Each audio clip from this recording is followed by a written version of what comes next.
noches a todos, mis amados hermanos. El Señor les bendiga. Es un gozo poder congregarnos este día a adorar a nuestro Dios. Esta noche especial en la cual recordamos su sacrificio en la cruz del Calvario por amor a nosotros. Les voy a invitar a que abran sus Biblias en el Evangelio según San Marcos, en el capítulo 15.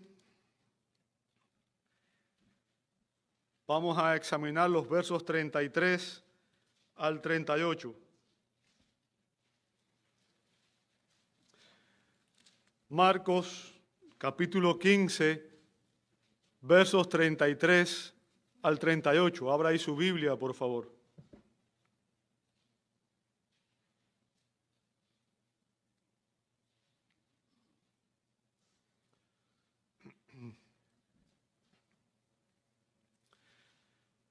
Dice así la palabra de Dios. Cuando llegó la hora sexta, hubo oscuridad sobre toda la tierra hasta la hora novena. Y a la hora novena, Jesús exclamó con fuerte voz: Eloi, Eloi, lama sabactani, que traducido significa: Dios mío, ¿por qué me has abandonado? Algunos de los que estaban allí al oírlo decían: miren, está llamando a Elías. Entonces uno corrió y empapó una esponja en vinagre y poniéndola en la caña, dio a Jesús a beber, diciendo: dejen, veamos si Elías lo viene a bajar.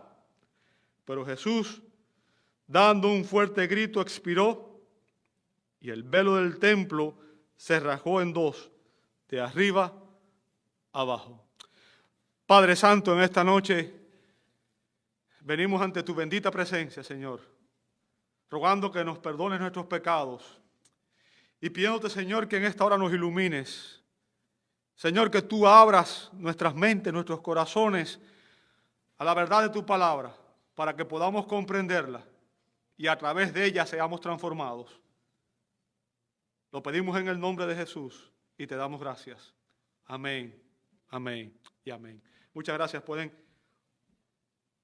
ocupar sus asientos.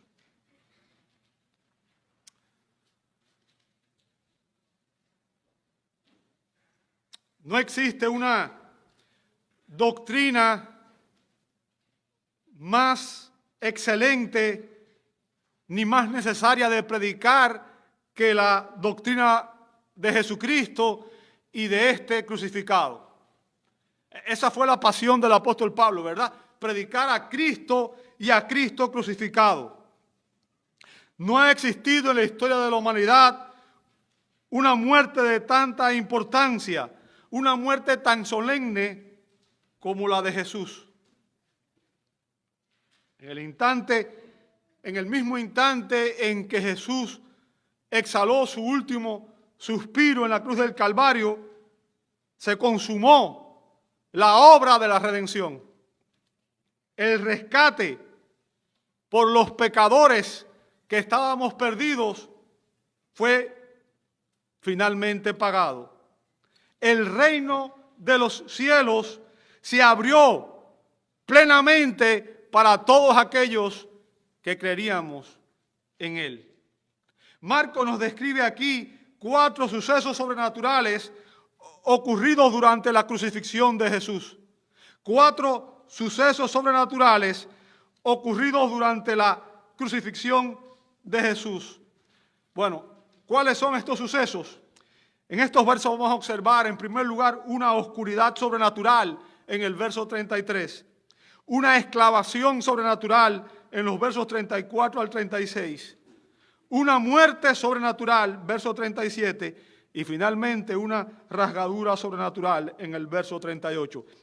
Voy a empezar con el primer punto, una oscuridad sobrenatural en el verso 33. Fíjense, dice Marcos, cuando llegó la hora sexta. El equivalente de la hora sexta en nuestro lenguaje sería el mediodía. ¿Ok? Cuando llegó el mediodía. Para entonces, para ese momento, para el mediodía, Jesús ya había estado colgando en la cruz por 3 horas. Por 3 horas. ¿Y cómo lo sabemos? Bueno, pues el mismo Marcos nos dice en el verso 25 que era la hora tercera cuando le crucificaron. ¿Ok? Y la hora tercera eran las 9 de la mañana. Las 9 de la mañana. O sea, estos eventos que vamos a empezar a ver aquí hoy, en este momento, ocurrieron a partir de las 12, pero Jesús ya había estado en la cruz desde las 9 de la mañana. Habían transcurrido 3 horas desde que Él había sido crucificado. Y en esas 3 horas habían sucedido varias cosas. Los soldados romanos se habían repartido sus vestidos. Usted puede ver eso en el verso 24, ¿verdad? En el verso 24 dice que los soldados romanos habían repartido sus vestidos. Las personas que pasaban por frente al lugar donde estaban los crucificados estaban injuriándolo, o sea, se burlaban de ellos. Usted puede ver eso en el verso 29. Los principales sacerdotes y los escribas también participaron de esas burlas. También estaban blasfemando y burlándose del Señor. Usted puede ver eso en el verso 31. Junto a Jesús habían 2 hombres que habían sido crucificados. Y ellos también le insultaban. Usted puede ver eso en el verso 32. O sea, a los 2 lados de Jesús habían hombres crucificados y todos, incluidos ellos, también estaban insultando al Señor. A las 12 del día ya Jesús había hablado 3 veces desde la cruz. Había hablado 3 veces. Lo primero que dijo fue: Padre, perdónalos, porque no saben lo que hacen.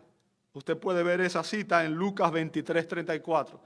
O sea, fíjense, aquel que estaban crucificando, aquel que estaban asesinando, en vez de pedir fuego del cielo, dice: Padre, perdónalos, porque no saben lo que hacen. Luego, un poco después, Jesús desde la cruz vio a su madre María y al discípulo Juan, y dirigiéndose al apóstol Juan y a María les dijo: Hijo, he ahí tu madre, madre, he ahí tu hijo. O sea, Jesús en ese momento estaba más preocupado por su madre que por él mismo y encarga a su mamá al cuidado del apóstol Juan. Usted puede ver esa cita en Juan 19, 26 y 27.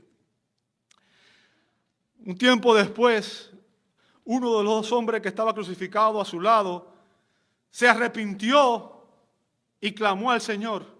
Y le pidió perdón, y le pidió que lo recibiera en su reino. Y Jesús le dio una preciosa promesa.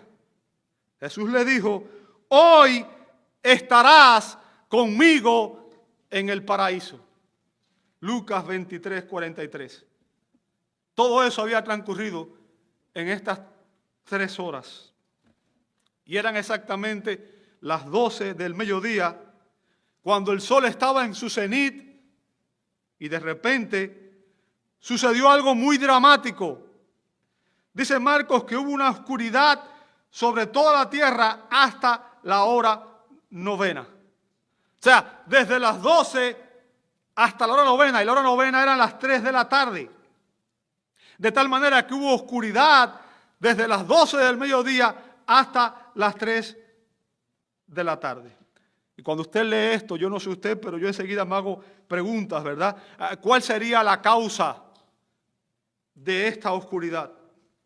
¿Tenía algún significado esta oscuridad? Lo primero que quiero que entienda es que esta oscuridad no tuvo causas naturales. No tuvo causas naturales.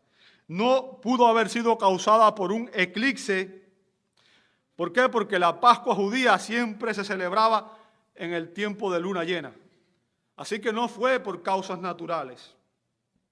Ahora, quiero que entienda que en las Escrituras la oscuridad siempre simboliza la ira y el juicio de Dios. O sea, la oscuridad es usada como un símbolo de la ira y del juicio de Dios. De hecho, el Señor Jesucristo describió el infierno como las tinieblas de afuera. Usted puede ver eso en Mateo 22:13. O sea, el infierno es visto como las tinieblas de afuera. Así es como Él define ese lugar donde se manifiesta el juicio pleno de Dios. Por tanto, hay algo que quiero que entienda, y es que la oscuridad simboliza la presencia de Dios en juicio. No simboliza la ausencia de Dios, porque Dios no está ausente en ningún lugar, porque Dios es omnipresente. Dios está en todas partes. Simboliza la presencia de Dios en juicio. En juicio. Si examinamos la crucifixión y la muerte de nuestro bendito Señor Jesucristo desde una perspectiva humana, podemos concluir que la crucifixión de Jesús fue sin dudas la injusticia más atroz en la historia de la humanidad. Jesús no tenía pecados. Jesús fue concebido sin pecado y jamás pecó. Él era santo, Él no tenía que morir. El Señor fue asesinado tras un juicio ilegal que lo condenó a una ejecución ilegal, con testigos falsos, testimonios falsos. Por tanto, podemos concluir que desde una perspectiva humana, la crucifixión de Jesús fue el mayor acto de blasfemia que se ha cometido a lo largo de la historia. Pero por otro lado, si analizamos la crucifixión de Jesús desde la perspectiva divina, podemos concluir que esa crucifixión fue el acto de justicia más grande exigido por el Dios Santo. El acto de justicia más grande exigido por el Dios Santo. Yo quiero que usted entienda, Jesús no fue crucificado por error. Muchas veces preguntamos, ¿quién mató a Jesús? ¿Fueron los judíos? ¿Fueron los romanos? ¿Fue que Jesús se equivocó? No. A Jesús lo mató Dios mismo. A Jesús lo mató Dios mismo. El apóstol Pablo, la Escritura nos dice en Hechos 2:23 que Él fue crucificado debido al plan predeterminado y al previo conocimiento de Dios. Eso lo dijo el apóstol Pedro, no el apóstol Pablo, ¿cierto? ¿Ok? En la cruz, Dios estaba descargando su ira contra el pecado en un sentido soteriológico. En otras palabras, en la cruz, Dios estaba castigando el pecado para poder salvar a aquellos que estábamos perdidos. El Dios Santo, la justicia divina, exigía castigo por el pecado. Por tanto, allí en la cruz, Dios descargó su ira santa contra el pecado. Y lo hizo con el propósito de salvar a los hombres. ¿Y cómo lo sabemos? Porque el apóstol Pablo dice en 2 Corintios 5:21 que al que no conoció pecado, ¿quién fue? Jesucristo. El Señor nunca pecó. Fue concebido sin pecado, vivió una vida pura y Él mismo le preguntó a sus enemigos, ¿quién de ustedes me redarguye de pecado? Al que no conoció pecado, dice la palabra, lo hizo pecado por nosotros para que fuéramos hechos justicia de Dios en Él. ¿Qué significan esas palabras? ¿Sabe? Ese es el Evangelio en una sola oración. Jesucristo es el Santo Hijo de Dios, perfecto y sin pecado. Él es Emmanuel, Él es Dios con nosotros. Él descendió del cielo, Él se humanó, se hizo hombre y por tanto asumió la naturaleza humana. Es una persona con dos naturalezas, humana y divina. El Dios hombre. Y en la cruz, Dios el Padre trató a su Hijo Jesucristo como si fuera un pecador, aunque Él no lo era. No lo era. Y Dios el Padre hizo que su Hijo muriera como un sustituto para pagar el castigo por el pecado de todos aquellos que creeríamos en Él. Sabe que en la cruz la ira de Dios se agotó sobre Él. Y de ese modo se cumplió el justo requisito de la ley divina que exigía que el pecador pagara su culpa. Durante esas 3 horas, Jesús, el santo y perfecto Hijo de Dios, bebió hasta el último sorbo de la copa de la ira de Dios.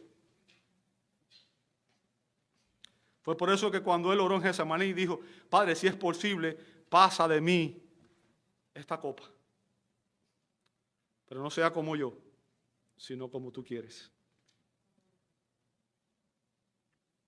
Jesús en esas horas recibió la ira infinita de Dios, movida por su santidad infinita.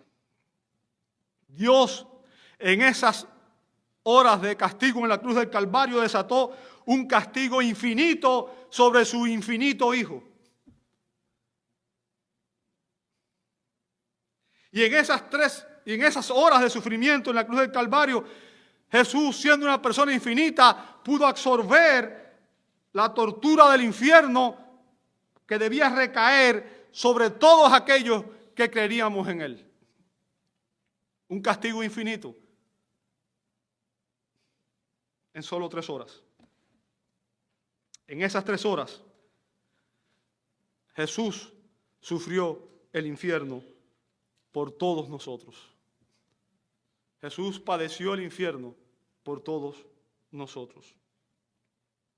Cuando un pecador se arrepiente de sus pecados y pone su fe en Jesucristo, Dios le acredita, Dios le imputa la perfecta justicia de Cristo. De tal manera que los pecadores que aún no hemos sido hechos justos, porque aún después de ser salvos, usted y yo seguimos pecando. Los pecadores que aún no hemos sido hechos justos, ahora en Cristo y por la fe en Cristo somos tratados como si fuéramos justos.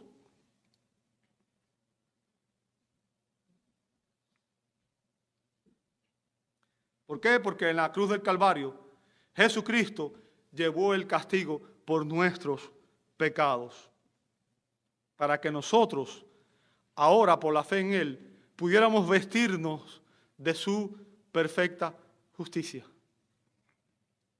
Dios lo trató.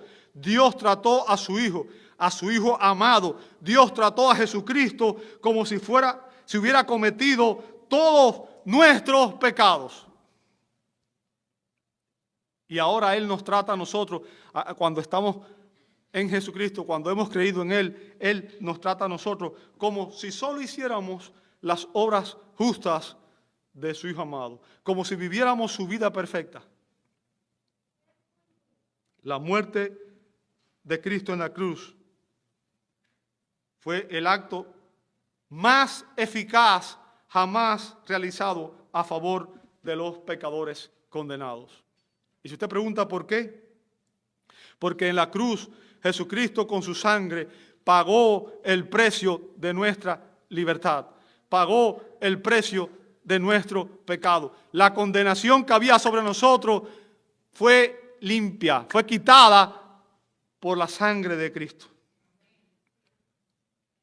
Por tanto, la crucifixión fue el evento principal en la historia de la redención humana. La cruz de Cristo ha sido el evento principal del plan de redención. ¿Por qué Pablo nos dice en 2 Corintios 5:19 que en la cruz, fíjense, en la cruz Dios estaba en Cristo reconciliando al mundo consigo mismo, no tomando en cuenta a los hombres sus transgresiones? ¿Se da cuenta que este fue el plan de Dios? Este fue el plan de Dios. Esta fue la manera en que Dios estableció que nosotros pudiéramos ser reconciliados con Él mismo. Porque desde el momento en que los hombres pecamos, todos los hombres estábamos bajo la ira de Dios. Bajo la ira de Dios. Todos los sacrificios del Antiguo Testamento que se ofrecían como ofrendas por el pecado no lograban expiar el pecado. Simplemente los cubrían, pero no expiaban el pecado. Es por eso que el autor de Hebreos dice en Hebreos capítulo 10, versos 11 y 12, ciertamente todo sacerdote está de pie día tras día ministrando y ofreciendo muchas veces los mismos sacrificios que nunca pueden quitar los pecados. O sea, durante años los sacerdotes venían ofreciendo sacrificios, pero esos sacrificios no podían quitar el pecado, simplemente los cubrían. Note lo que dice el verso 12.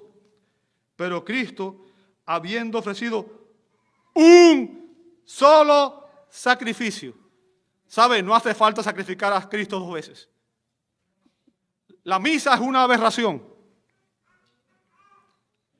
Porque en un solo sacrificio fue suficiente para que el perdón absoluto y total de los pecados estuviera pleno. Cristo, habiendo ofrecido un solo sacrificio por los pecados, fíjense, ¿para cuándo? Para siempre se sentó a la diestra de Dios. ¿Sabe? Y lo que hace el autor de Hebreo ahí es que contrasta el sacerdocio arónico con el sacerdocio de Jesucristo. ¿Sabe? No sé cuántos han leído el libro de Hebreos, es un libro precioso. Habla de la superioridad de Cristo y dice que Cristo es superior a los ángeles, a los profetas, a Moisés, a la ley, a los sacerdotes del Antiguo Testamento. Y aquí está poniendo a Cristo, comparando el sacerdocio de Cristo con el sacerdocio arónico, el sacerdocio del Antiguo Testamento. ¿Sabe? En el Antiguo Testamento los sacerdotes estaban de pie todo el tiempo, estaban continuamente ofreciendo sacrificios, pero dice aquí el autor que Jesucristo está sentado a la diestra de Dios. Ellos tenían que ofrecer sacrificio continuo. Cristo ofreció un solo sacrificio. ¿Por qué? Hebreos 10:14 dice, porque por una ofrenda, Él ha hecho, note lo que dice a continuación, perfecto para siempre a los que son santificados. Aquel que pone su fe en Cristo es santificado, es perdonado. Todos sus pecados pasados, presentes y por venir son perdonados. Es por eso que usted ve que las cartas empiezan diciendo a los santos de Dios que están en Roma, a los santos de Dios que están en Corinto, a los santos de Dios que están en Éfeso. Toda persona que ha puesto su fe en Cristo es un santo. Posicionalmente, ¿por qué? Porque tus pecados fueron perdonados en Cristo. Dios te reconcilió con Él mismo y por tanto en ese momento, posicionalmente tú eres un santo. A pesar de que sabemos que Dios está obrando una santificación progresiva que durará hasta el día que vayamos a su bendita presencia. Todos los sacrificios del Antiguo Testamento apuntaban, anunciaban el único y verdadero sacrificio aceptable y final que lograría lo que todos esos sacrificios del Antiguo Testamento no pudieron lograr. Jesucristo, amado hermano, la Biblia lo define como el Cordero de Dios que quita el pecado del mundo. Eso lo dijo Juan el Bautista en Juan 1, 29 y 36. ¿Sabe? Y con esa expresión Juan el Bautista estaba haciendo una referencia al sacrificio de Jesucristo en la cruz para hacer expiación por nuestros pecados. Estaba diciendo que Cristo sería el Cordero Pascual que vendría a dar su vida en rescate por nosotros. durante esas 3 horas, de oscuridad, no hay registro de que alguien hablara, ni siquiera el Señor Jesucristo. Ni siquiera el Señor Jesucristo. Y luego que terminó la oscuridad sobrenatural, escuchamos una exclamación sobrenatural. Versos 34 al 36. Dice el verso 34, y a la hora novena, amado hermano, son las 3 de la tarde. ¿Ok? Las 3 de la tarde. Jesús clamó con fuerte voz: Eloi, Eloi, lema sabactani, que traducido significa: Dios mío, ¿por qué me has abandonado? ¿Sabe? Esa es una afirmación profunda, una afirmación teológica profunda. Se dice que Martín Lutero trató de aislarse por un tiempo para tratar de penetrar este misterio y regresó tan confundido como se había ido. Esta es la única vez que se registra en los evangelios en que Jesús se dirige a Dios no como Padre, sino como Dios.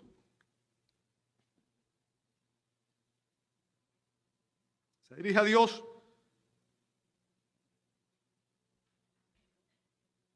y estas palabras provienen del Salmo 22:1. Salmo 22:1 comienza diciendo: Dios mío, ¿por qué me has abandonado? ¿Por qué estás tan lejos de mi salvación y de las palabras de mi clamor? ¿A qué se refería el salmista? ¿A qué se refiere Jesús cuando usó estas palabras del Salmo 22? ¿Cómo podemos entender estas palabras? ¿Cómo entender lo que Jesús estaba diciendo en la cruz del Calvario? ¿Sabe? Es evidente que esto indica que esta experiencia es un sufrimiento final. Un sufrimiento final. Y un recordatorio para todos los pecadores.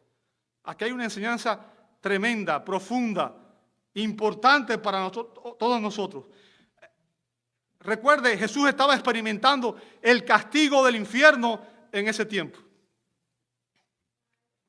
Por tanto, esto nos recuerda que en el infierno los pecadores que no se arrepientan de sus pecados experimentarán la ira divina y que nunca habrá consuelo allí.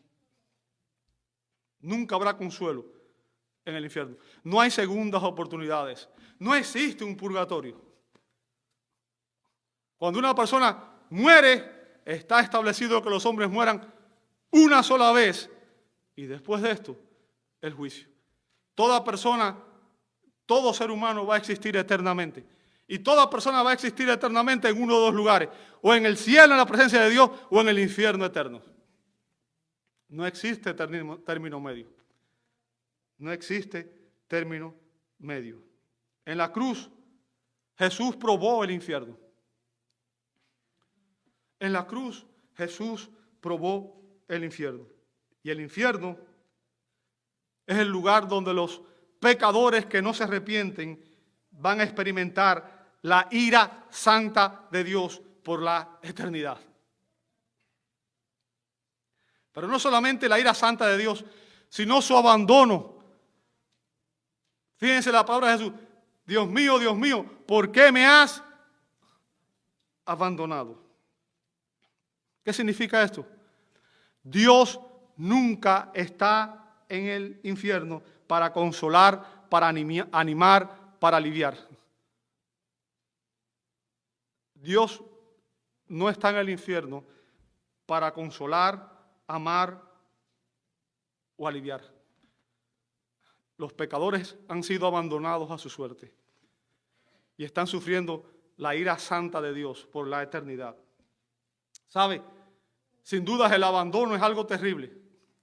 Es muy triste cuando un hijo es abandonado por sus padres, ¿cierto? Duele ver a un hijo abandonado por sus padres. Pero déjeme decirle, la Biblia dice que aún en ese caso hay esperanza, porque la Escritura dice en el Salmo 27:10, porque aunque mi padre y mi madre me hayan abandonado, el Señor me recogerá. O sea, ese abandono tiene solución. Tiene solución. Es doloroso cuando un cónyuge abandona a su pareja. Es muy triste cuando eso ocurre. Pero escúcheme bien. No hay nada en este mundo. No hay nada en este mundo que pueda compararse a lo terrible que resulta la expectativa del abandono divino. Nada en este mundo puede compararse a ese dolor, a ese sufrimiento. ¿Sabe que la Biblia describe el infierno como la muerte segunda? La muerte segunda. ¿Por qué? Porque es la eterna separación de Dios. Es el abandono eterno de Dios. El abandono eterno de Dios. Y usted puede ver esa expresión en Apocalipsis 2:11, Apocalipsis 20:6, Apocalipsis 20:14 y Apocalipsis 21:8, donde dice que los pecadores irán al infierno eterno, que es la muerte segunda. El abandono eterno de Dios. Aquellos que no se arrepienten de sus pecados y reciban a Jesucristo por la fe, sufrirán, dice Mateo 25:46, castigo eterno. Castigo eterno. Ahora, ¿cuál es la solución al pecado? ¿Cuál fue la única solución al pecado? ¿Sabe? La gente andaba angustiada cuando el coronavirus, porque todo el mundo tenía miedo de morirse. Y si usted le decían, hay una vacuna, venía y se la ponía, ¿cierto? ¿Sabe? Si usted no lo sabe, la causa de toda muerte es el pecado. Y sin embargo existe el remedio y la gente lo rechaza.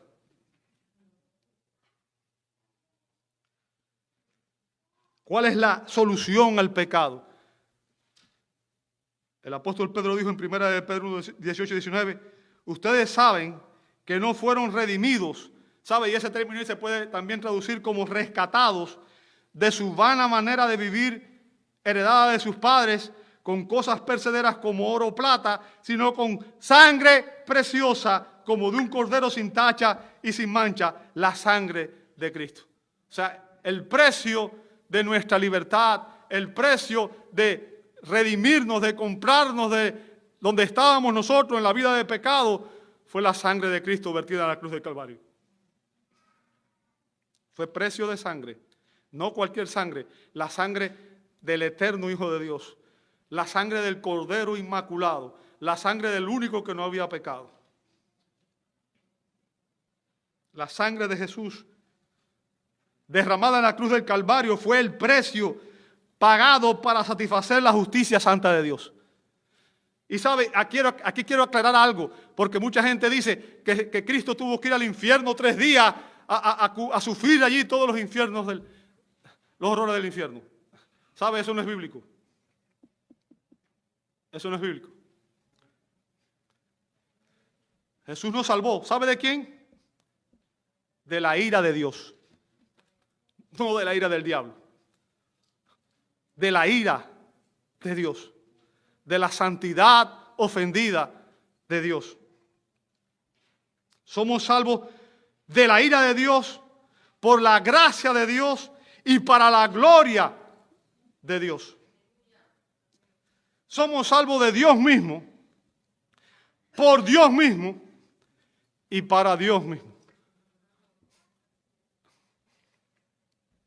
El único que puede condenarnos y enviarnos al infierno, Jesús lo dijo claramente, teman a Dios, no a los hombres, porque Dios es el único que puede condenar su alma al infierno eterno.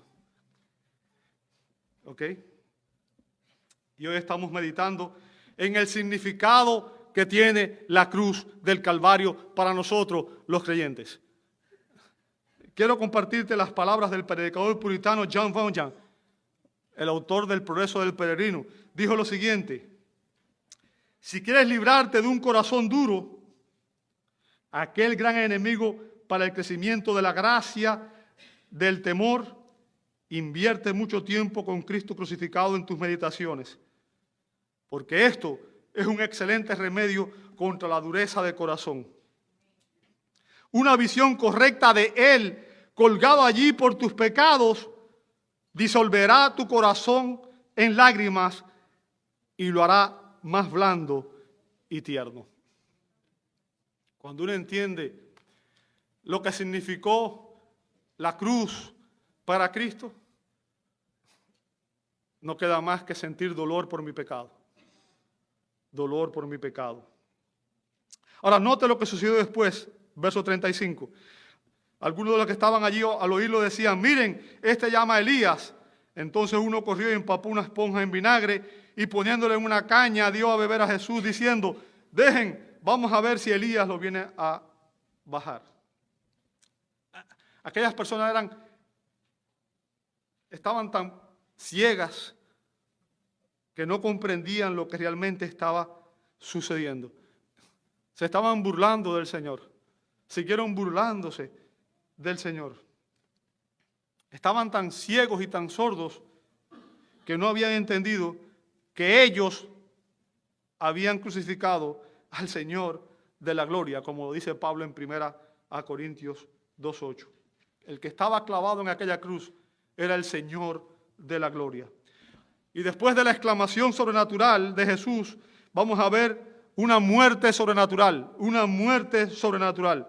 Verso 37, dice, pero Jesús, dando un fuerte grito. Ahora, quiero que por un momento reflexione conmigo. ¿Sabe? Las personas que habían sido crucificadas usualmente morían de asfixia. De asfixia. Se ahogaban en su propia sangre, en sus propios líquidos, debido a la acumulación de estos en los pulmones.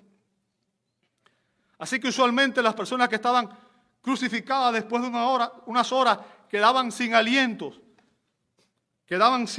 sin fuerzas, y eran incapaces incluso muchas veces hasta de hablar. ¿Ok? Sin embargo, aquí vemos que Jesús tenía fuerzas. Y no solamente eso, sino que Él fue capaz de gritar con fuerza. ¿Ok? ¿Sabe? En estos momentos Él proclamó otra frase preciosa que está en Juan 19:30. Él dijo, consumado es. El término griego tetelestai significa todo está cumplido. Todo está terminado. Ya está hecho. El precio fue pagado en la totalidad. La obra de salvación está completa. Indicando que Jesús ha completado su misión terrenal. Recuerden que Él dijo que Él había venido ¿a qué? A buscar y a salvar ¿a quiénes? Lo que se había perdido. Y recuerde lo que dice Isaías, todos nosotros nos descarramos como ovejas. Cada cual se apartó por su camino. ¿Ok? Allí en la cruz del Calvario, Cristo pagó el rescate de nuestra liberación. El rescate de nuestra liberación. Ahora, note su próxima frase registrada en Lucas 23:46. Dice que Jesús, clamando a gran voz, dijo, Padre, en tus manos encomiendo mi espíritu. Note en manos de quién encomendó su espíritu el Señor. No fue en las manos del diablo, fue en las manos del Señor, fue en las manos del Padre. ¿Ok? Y dice que después, y habiendo dicho esto, expiró. ¿Sabe? En ese momento Jesús estaba citando el Salmo 31:5. Salmo 31:5 dice, en tus manos encomiendo mi espíritu. Tú me has redimido, oh Señor, Dios de verdad. Recuerde, Jesús a lo largo de toda esta semana y especialmente en la crucifixión se cumplieron varias profecías. Después de haber proclamado su victoria, quiero que entienda algo, la muerte de Jesús en la cruz del Calvario no fue una derrota, fue su victoria. La Escritura dice que en la cruz Cristo derrotó a las potestades, las llevó cautiva y tomó el acta de los decretos que nos era contrario el acta en la cual estaban escritas nuestras acusaciones y las rompió para siempre. Después de haber proclamado su victoria y la consumación de su obra de redención, dice Marcos, Jesús expiró. Jesús expiró. Y el punto que quiero que entienda aquí, amado hermano, es que Jesús entregó su vida. Él entregó su vida. Su muerte fue puramente voluntaria. Ahora, el objetivo, y que quiero que entienda, es que Él no murió por causas naturales. Él no murió por causas naturales. Como dice W.C. Robinson, pues ningún hombre común en toda la historia ha tenido jamás el poder de desprenderse de su espíritu, de su propia voluntad, como lo hizo Jesús. ¿Sabe? Voy a explicárselo de otra manera para que le sea más sencillo de entender. Usualmente cuando una persona era crucificada, duraba incluso días colgado en la cruz del Calvario, colgado en la cruz. ¿Ok? O sea, las personas crucificadas duraban incluso días. Ese tipo de ejecución era tortuoso y era largo. Se acostumbraba a que para acelerar el proceso, en ocasiones los soldados le quebraban los huesos de los pies a los que estaban colgados para que no pudieran erguirse para tratar de respirar. Y de esa forma se ahogaran más pronto, murieran más pronto. ¿Ok? También al quebrarle los huesos de los pies, como eran huesos largos, corrían también el riesgo de que ocurriera un embolismo que los matara mucho más rápido. Ahora, escuche lo que pasó con Jesús. Dice Juan 19, 31 al 33. Juan 19, 31 al 33. Dice que los judíos entonces, como era el día de preparación para la Pascua, a fin de que los cuerpos no se quedaran en la cruz el día de reposo, porque ese día de reposo era muy solemne, le pidieron a Pilato que les quebraran las piernas y se los llevaran. O sea, querían que le quebraran la pierna y los bajaran de la cruz, lo llevaran a otro lugar, ¿verdad? Verso 32. Fueron pues los soldados y quebraron las piernas del primero y también las del otro que había sido crucificado con Jesús. Note lo que dice el verso 33. Cuando llegaron a Jesús, como vieron que ya estaba muerto, no le quebraron las piernas. ¿Sabe? Y eso había sido profetizado en el Antiguo Testamento, de que sus piernas no serían quebradas. De modo que aún sus enemigos cumplieron sus profecías, sin saberlo. ¿Ok? Debido a que la muerte no ocurría tan rápido, el mismo Pilato se sorprendió. Y si usted lee en Marcos 15, 44, dice, Pilato se sorprendió de que ya hubiera muerto y llamando al centurión le preguntó si ya estaba muerto. ¿Sabe? Y el centurión, para cerciorarse, fue y le atravesó el costado con una lanza. ¿Ok? Así que el punto que quiero que entienda es que a Jesús nadie le quitó la vida. No fueron los hombres, sino que Él mismo entregó su vida por su propia voluntad. Tal como Él había dicho en Juan 10, 18, Jesús dijo, nadie me la quita, hablando de su vida, sino que yo la doy de mi propia voluntad. Tengo autoridad para darla y tengo autoridad para volverla a tomar de nuevo. Aún en la muerte fue victorioso. Nadie podía quitarle la vida. Ni sus enemigos, ni el diablo, ni los demonios podían quitarle la vida. Hemos examinado la muerte sobrenatural. Y finalmente vamos a analizar la rajadura sobrenatural. Verso 38. Una rajadura sobrenatural. Dice el verso 38, y el velo del templo se rasgó en dos, de arriba abajo. ¿Sabe? El velo del templo era una cortina muy, muy gruesa. Y según Éxodo, el libro de Éxodo, en el capítulo 26, verso 31, dice, Harás además un velo de tela azul, púrpura y escarlata y de lino fino torcido. Será hecho con querubines, obra hábil artífice. O sea, este era un velo que estaba en un lugar especial. Y era un velo que tenía un propósito específico. Este velo simbolizaba la separación entre el Dios Santo y los hombres pecadores. Este velo separaba tanto en el tabernáculo como en el templo el lugar santo del lugar santísimo.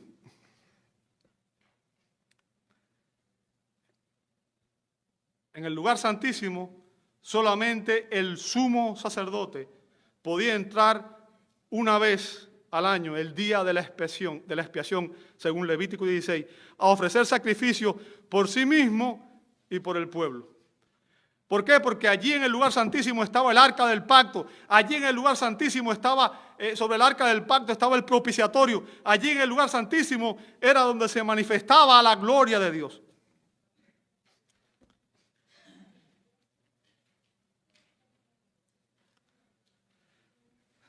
Note lo que dice, este velo se rasgó. O sea, el velo que separaba el lugar santo, que era donde oficiaban los sacerdotes, del lugar santísimo, donde estaba el arca, donde se manifestaba la gloria de Dios, donde estaba el propiciatorio. El velo que separaba estos lugares, indicando la separación del Dios santo de los pecadores, se rompió. Pero nota que dice que se rompió ¿de dónde? De arriba abajo. Porque este velo no fue un hombre quien lo rompió, fue Dios mismo quien lo rompió. Dios lo rasgó, Él mismo. Dios de un solo golpe puso fin a todas las formas de adoración del antiguo pacto.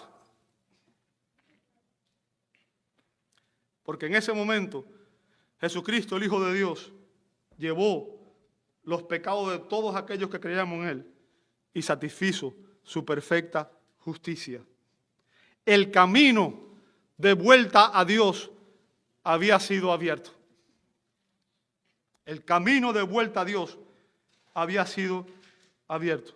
Con la muerte de Jesús en la cruz, los pecados de todos aquellos que creíamos en Él fueron plenamente pagados.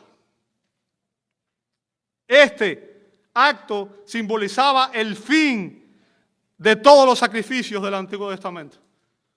Con ese acto, la ley ceremonial quedó abolida.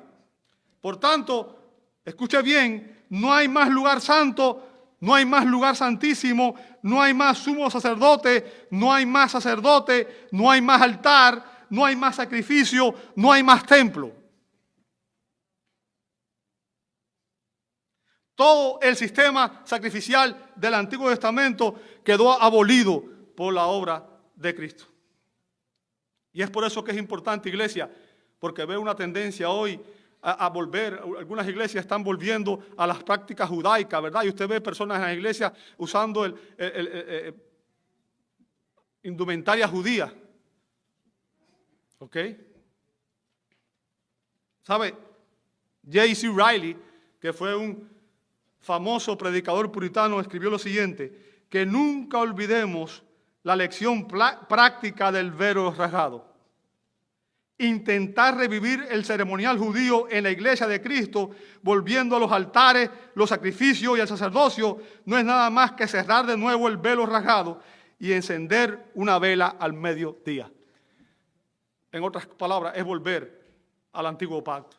Es mancillar la sangre de Cristo. Dios mismo rasgó el velo de arriba abajo. ¿En qué momento? ¿Sabe? Lo hizo en el momento en que los sacerdotes debían comenzar a sacrificar cientos de miles de corderos pascuales. ¿Por qué? Porque de ese modo Él indicó que el único y verdadero cordero pascual había dejado obsoletos todos aquellos sacrificios. Hasta ahí llegó el sistema sacrificial. No existe una explicación humana para esa rasgadura del velo. Fue obra de Dios, fue una obra sobrenatural, fue una obra divina. Jesús dijo que Él había venido a buscar y a salvar los que estábamos perdidos. Lucas 19:10. Por tanto, y ya estoy terminando con esto, amado hermano, la salvación de la ira de Dios es un concepto clave en la Biblia. ¿Sabe? A la gente no le gusta oír de que Dios está airado. Pero ¿sabe que la Biblia dice que Dios está airado con el pecador todos los días? Si usted no se ha arrepentido de sus pecados y usted no ha recibido a Cristo, usted está todos los días bajo la ira de Dios. La salvación de la ira de Dios es un concepto clave en la Biblia, que se refiere a escapar de la condenación y del castigo de Dios, el castigo que Él imparte por nuestros pecados.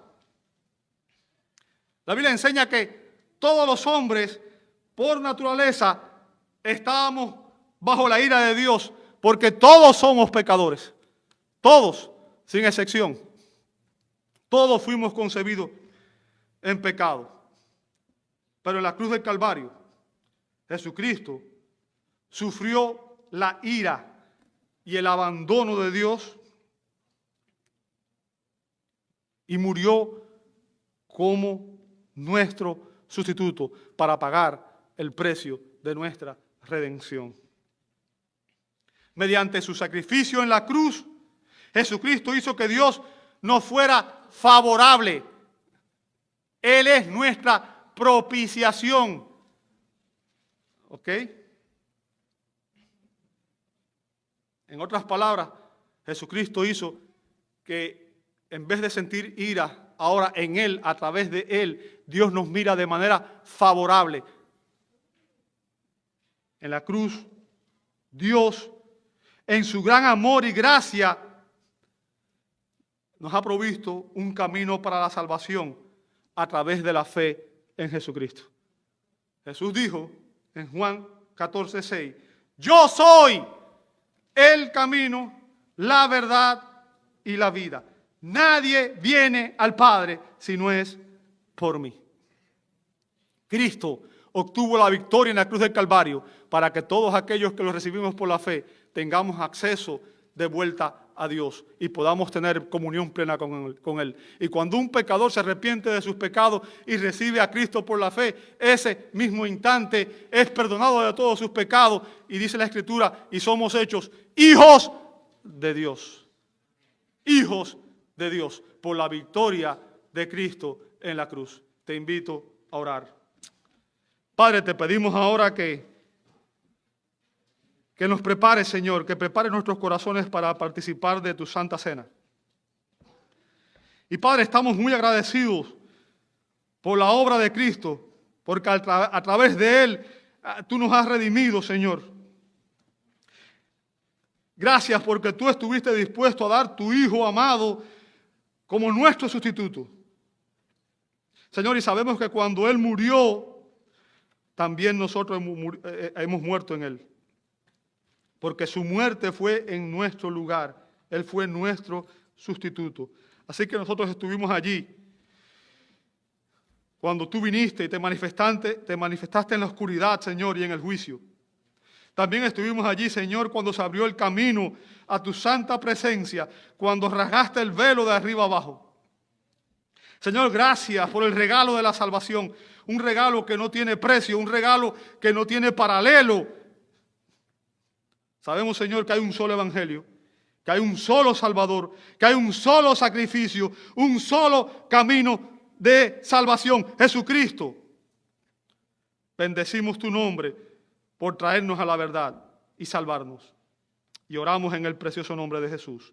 Amén, amén y amén.